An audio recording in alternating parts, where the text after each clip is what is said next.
오늘은 재판규례 이라는 제목으로 말씀을 선고합니다. 재판은 이제 이 땅에 어느 나라든지 없는 나라가 없습니다. 그런데 지금부터 이미 3,500년 전에 성경은 재판 제도가 완벽하게 만들어져 있었습니다. 그래서 지금 모세가 이스라엘 백성들에게 이 재판 규례를 가르쳐주고 있는데 현재는 3심으로 되어 있지만 그 시대는 2심으로 되어 있어요. 그래서 오늘 본문은 이제 그 2심 중에 1심, 여기 그랬죠. 내 하나님 여호와께서 내게 주시는 각 성에서 내 지파를 따라 재판장들과 자들을 둬라. 그랬으니까 이거는 이제 지방에서 살고 있는 사람들에게 이제 지도자들이 이제 재판장이 돼서 재판을 해라 그 말이고, 이제 17장으로 넘어가면 8절 9절에 보면 이제 중앙 재판이 있어요. 지방 재판에서 그 재판에 순종하지 못하겠다 그러면 이제 상소를 하면 중앙에 가서 한 번 더 재판을 하게 이렇게 2심 제도를 해놨어요. 그러니까 이 재판은 모세 시대에 지금부터 3,500년 전입니다. 다 완벽하게 돼 있어요. 그런데 지금까지도 재판은 만족하는 사람이 없어요. 1심 아니라 3심까지 해도 재판을 다 맞다고 생각하고 순복하려고 하지 않고 이 사람의 재판은 한계가 있다는 거예요. 그래서 오늘 본문에 재판을 똑바로 해야 된다. 재판의 그 원리를 가르쳐주고 있는데 이 재판은 곧 정치로 이어지는 것입니다. 그래서 개개인의 재판이나 또 아니면 단체의 재판이나 그런 것을 올바로 함으로써 이제 나라가 평안하고 점점 올바른 나라를 만들어 가려고 하는 것이 재판의 목적이에요. 그 재판은 정치의 행위입니다. 그렇기 때문에 이 재판이라고 하는 이 제도가 바르게 이어질 때는 나라가 평안하고 부흥했고, 이 재판이 잘못 이루어지면 나라가 더 기울고 이렇게 분열해 버리고 말았다 하는 걸 우리가 알 수가 있어요. 그래서 결국 참된 재판은 하나님밖에 할 수가 없고, 우리는 이 땅에서 그러면 재판보다 더 나은 방법이 뭐냐? 바로 복음이에요. 죄를 스스로 인정해야 돼. 그리고 회개를 통해 용서를 받아야 돼요. 그거보다 더 좋은 재판이 없어요. 근데 사람들은 도무지 죄를 인정하지 않아요. 회개를 안 해요. 용서가 아니라 보복을 하려고 그래요. 이러니까 이 세상이 이렇게 힘들고, 아무리 좋은 재판 제도를 놔도 그걸로 승복 안 하려고 그래요. 근본적으로 자기 죄를 인정 안 하고 회개 안 하고 오히려 더 보복하려고만 하니까 결코 사람의 재판으로는 불가능하다는. 그래서 예수님이 오셔서 우리를 그냥 죄 없는 자로 만들기 위해 예수님이 직접 죄값을 치르고, 하나님은 긍휼로 사람을 사랑해서 우리가 스스로 뉘우치고 용서만 빌면 다 의로운 자를 만들어 주신 거예요. 재판으로는 안 되기 때문에 하나님의 사랑으로 해결하신 거예요. 그래서 우리는 교회에서만큼은 재판이 없어야 돼요. 교회에서만큼. 같은 교인들끼리 목회자와 평신도 간에 이런 거는 정말 없어야 돼요. 그러면서 교회가 어쩌고 저쩌고 크고 작네, 얼마나 영향력이 있네, 그건 다 소용없는 짓이. 눈 가리고 아웅하는 거예요. 교회는 죄를 깨닫고 서로 회개하고 서로 용서하고 하나님의 사랑으로 변화되는 거지, 그거 없이 어찌 재판으로 해결되겠냐고. 더구나 그걸 사회 재판장으로 가져가면 어떡하겠냐고. 고린도서의 사도 바울이 그랬잖아요. 오히려 사회를 재판해 줘야 될 교회가 거꾸로 사회로 가져가서 재판받으려고 하면 뭐가 되겠냐. 그냥 오늘날 조금 문제가 있어 바로 사회로 나가버려요. 교회가 얼마나 타락하고 얼마나 사람들이 완악한지 자기 죄를 몰라요. 상대방 죄만 끝까지 묻겠다는 거예요. 그만큼 자기 죄가 커지는 거예요. 하나님의 판단에 맡겨야지. 우리 인생길 속에서 하나님이 정확하게 판단하십니다. 기다리고 있으면. 믿으십니까? 조금 더 기다려야지. 왜 사람이 먼저 판단하고 왜 사람이 휘둘르냐고. 그냥 하나님께 맡기고 기다리라고 성경에 계속 그러잖아요. 그러면 하나님이 인생에 가는 길 속에서 다 판단하고 심판하셔요. 끝까지 악한 놈은 그냥 안 두신다고. 하나님도 참을 만큼만 참으시지 도가 넘으면 그 사람이 이 땅에서부터 치는 거예요.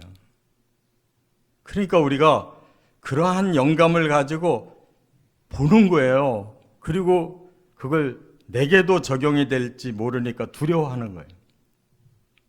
그러면 다 해결되는 겁니다. 자, 오늘 재판의 원리 세 가지로 나눠줬는데, 첫째, 18절에 보면 재판의 정도가 뭐냐, 바른 길이 뭐냐, 그거는 공의다 이렇게 말씀했어요. 공의. 이 공의라는 것은 세데크라고 그러는데 올바르다는 거예요. 올바르다. 그러니까 사람은 올바르게 가게 해주는 것이 재판이에요. 잘못된 것을 밀고 나가면 그걸 끊어주는 거예요. 올바르게 가게 해주는 거예요. 잘못된 사람하고 올바른 사람하고 재판을 한다면 잘못된 사람을 돌이키게 만들어서 올바르게 가게 해야 돼요. 올바른 사람이 손해를 보고 있고 죄를 뒤집어 쓰고 있다. 그거 뒤집어 줘야 된다 말이에요. 그래서 참된 지도력이라고 하는 것은 뭐냐? 공의로운 눈을 가진 사람이 사람들을 인도하는 것이 참된 지도력이에요. 공의의 눈을 가지지 않은 사람이 다른 어떤 힘을 가지고 사람을 이끌려고 하면 반드시 타락하는 거예요. 그래서 아무리 법구절을 찾아내서 적용하려고 하더라도 근본적으로 사람의 죄는 숨어 있는 게 있잖아요. 그걸 겉으로 보고 드러낼 수가 없어요. 진짜. 그렇기 때문에 사람의 모습 가지고 죄가 나오는 게 아니고 사람의 마음을 들여다봐야 죄가 나오는 거예요.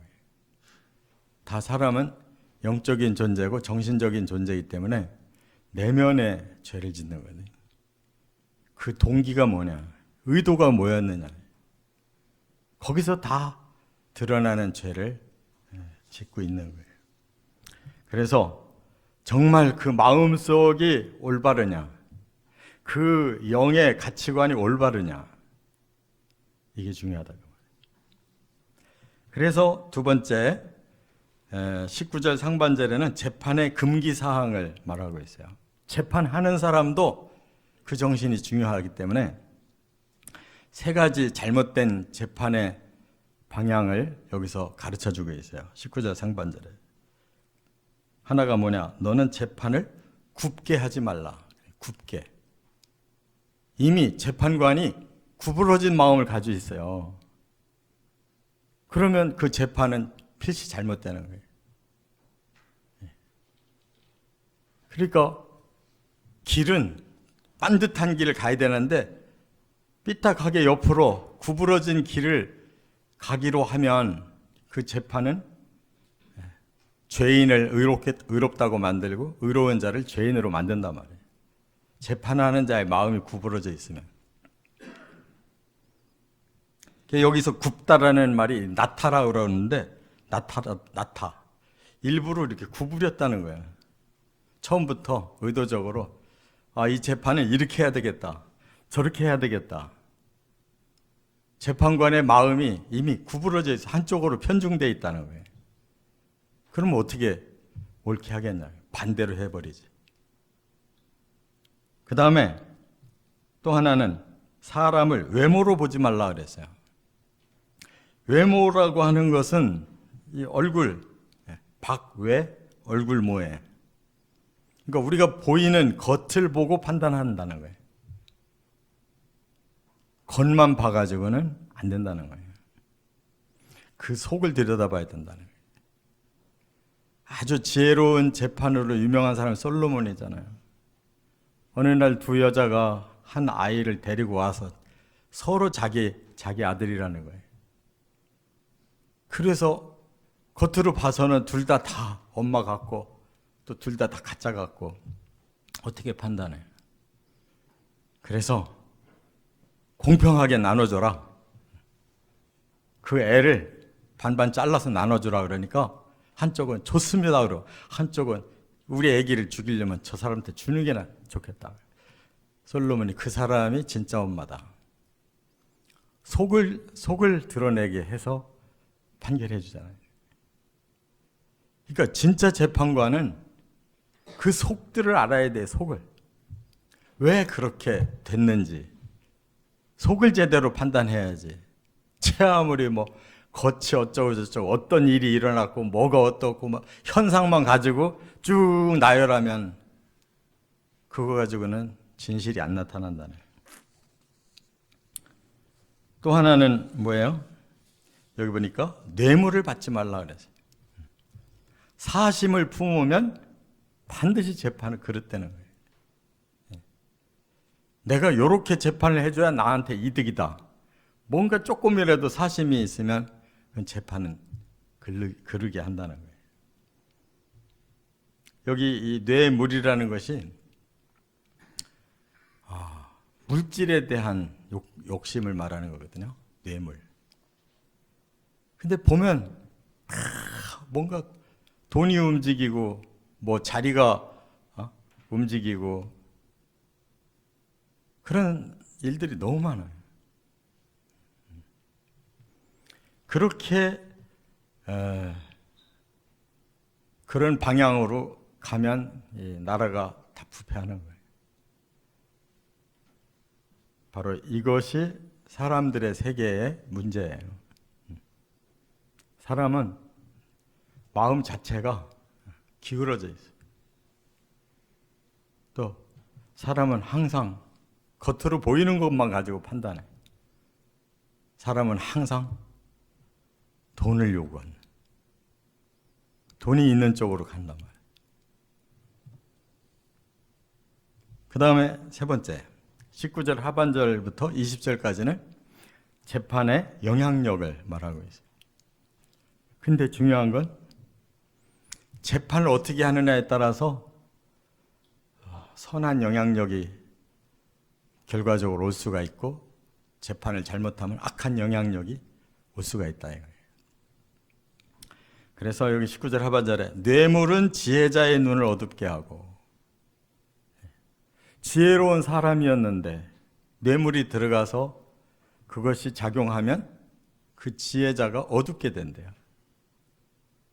그러니까 결국은 사람을 타락시킨다는 거예요. 의인의 말을 굽게 한다. 의인의 말이 악인의 말이 돼버리는 거예요. 이렇게 사람은 영향을 받아요. 어떻게 판단하느냐에 따라서 이와 같이 눈이 어두워지고 틀린 말하고 이렇게 해서 악한 영향력이 생긴단 말이에요. 그러면 이제 재판이 잘못되면 그 사회가 타락하는 거예요. 전부 그냥 뒤로 가서 돈으로 줄을 서고 이렇게 잘못된 마음에 그런 부정을 일으키는 사람에게 자꾸 뒤에 가서 줄을 서고 이렇게 하면 사회는 금방 타락하는 것이다. 이렇게 지도자의 판단력이 흐려져서 그 영향력이 어디로 가느냐? 백성에게 가는 거예요. 지도자가 이렇게 사심의 마음을 품고 있으면 백성들을 위해 살지 않고 자기들의 권력을 위해 사는 거예요. 다 백성들이 이용하는 그 도구에 불과한 거예요. 뭐 이렇게 잘 살게 저렇게 뭐 좋은 나라 만들겠다고 시크 떠들어 놓고 다 지들 욕심만 부리느라고 그냥 자기들 줄만 세워가지고 자기들만 살아나면 그만이에요. 아니 정당이 무슨 필요가 있어요. 백성을 위해 정당이 필요한 거지. 이렇게 나라는 권력자들이 정당을 만들어 놓고 자기들의 세계를 키우려고 하니까 이놈이 들어서나 저놈이 들어서나 맨날 그냥 뒤에 가면 똑같아지는 거예요. 다 타락해. 그 또 바꿔보죠. 이 사람 이쪽 뽑으면 좋을까? 몇 년 가면 똑같아. 그렇게를 계속 왔다 갔다 하는 거예요. 진짜 훌륭한 지도자를 못 봐. 뭐 한 사람의 지도자가 되는 게 아니잖아요. 다 주변에 밑에 있는 사람들이 다 휘둘리면 소용없잖아요. 그러니까 20절의 말씀대로 너는 마땅히 공의만 따르라. 마땅히 공의만 따르라. 이 공의가 굉장히 힘든 거예요. 자기의 가까운 사람도 잘못되면 치면서 자기 자신도 치면서 끌고 나가야 이게 공의가 되는 거지. 그냥 올바르게 살아라라고 말만 해줘가지고 되는 게 아니잖아요. 자신을 치면서 살아가야 공의가 나오는 거지. 그러려면 희생이 필요한 거예요. 공의대로 살으려고 하는 사람은 희생이 필요해. 욕심 부리면 안 되니까. 그래야 결과적으로 뭐가 생기느냐? 그리하면 네가 살겠고 그랬어요. 여기 산다라는 이 말이 하야라는 하야. 너는 진짜 생명을 얻는 것이다. 그게 뭐 구원이잖아요. 이 땅에서 자기 절제, 자기 희생, 자기 부인이 없이 어떻게 하나님 나라의 구원을 받냐고. 이 땅 욕심 다 부려가면서 이것도 누리고 저 나라도 누리고가 어떻게 되냐고. 그러니까 뭐 조그만한 거 하나라도 나한테 뭐 명예가 되면 그걸 걸치려고 야단들을 하고 참 더럽고 치사한 짓들을 한단 말이에요. 그깟 놈거 하나 가지면 뭐하고 내려놓으면 뭐해. 근데 사람들은 거기에 살고 죽어. 그러니까 결국 스스로 죽는 거예요. 스스로 작은 죄들을 그냥 계속 싸가지고 그 죄에 자기가 눌려 죽는 거라고요. 겉만 그냥 좋아 보이지. 그래서 권력을 한 번씩 가지면 그 다음에 그쪽이 완전히 죽는 거예요. 그냥 우수수 다 죽어버려. 최고 높은 사람부터 감옥 가고 그 다음 다 가서 그냥 다 죽이는 거예요. 서로. 종교계도 마찬가지예요. 교단에 뭔가를 해보겠다는 사람들 치고 끝이 좋은 사람이 없더라고요. 다 교회는 그냥 들끓고 내분이 생기고. 아유, 그거 하나를 위해서 우리가 신앙생활 했어요? 그거 하나를 위해서 지도자가 됐어요?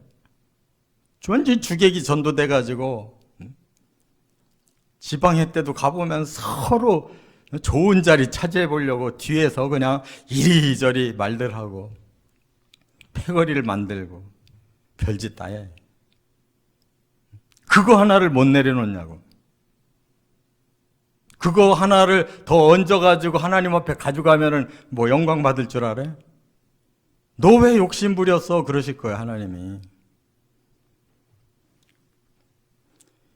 이게 바로 하야라는 거예요. 진정한 생명을 거두지 못하면 다른 거 아무리 쌓아봐야 소용없는 거예요. 우리 마음에서부터 시작되는 거라고.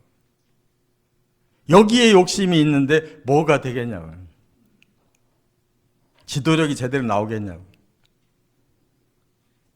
또 하나, 그래야 하나님이 복도 주신다는 거예요.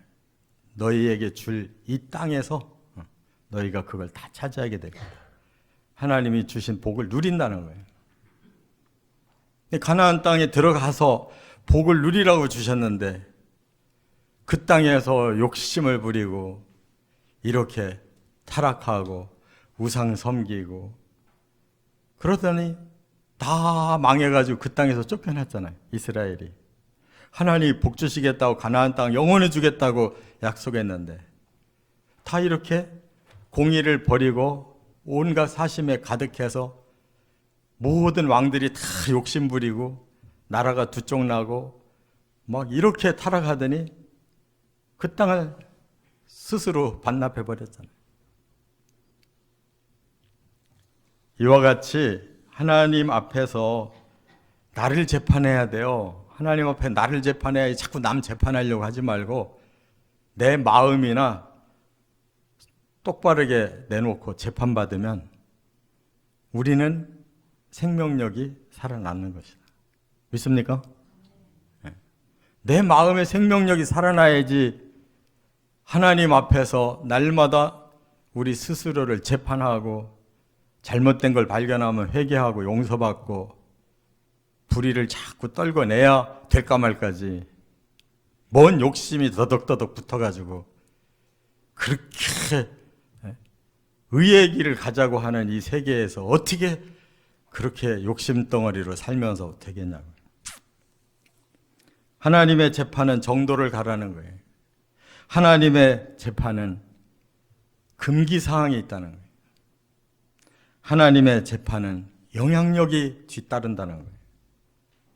우리가 정도만을 가야지 금기사항이 벌어지기 시작하면 악영향이 흘러서 오히려 저주가 되고 망한다는 걸 꼭 깨닫고 정말 예수 그리스도의 그 십자가 앞에 우리 죄를 내려놓고 우리 자신들이 잘 재판을 받고 하나님 앞에 점점 더 공의의 삶을 살아가시기를 주의 이름으로 축원합니다.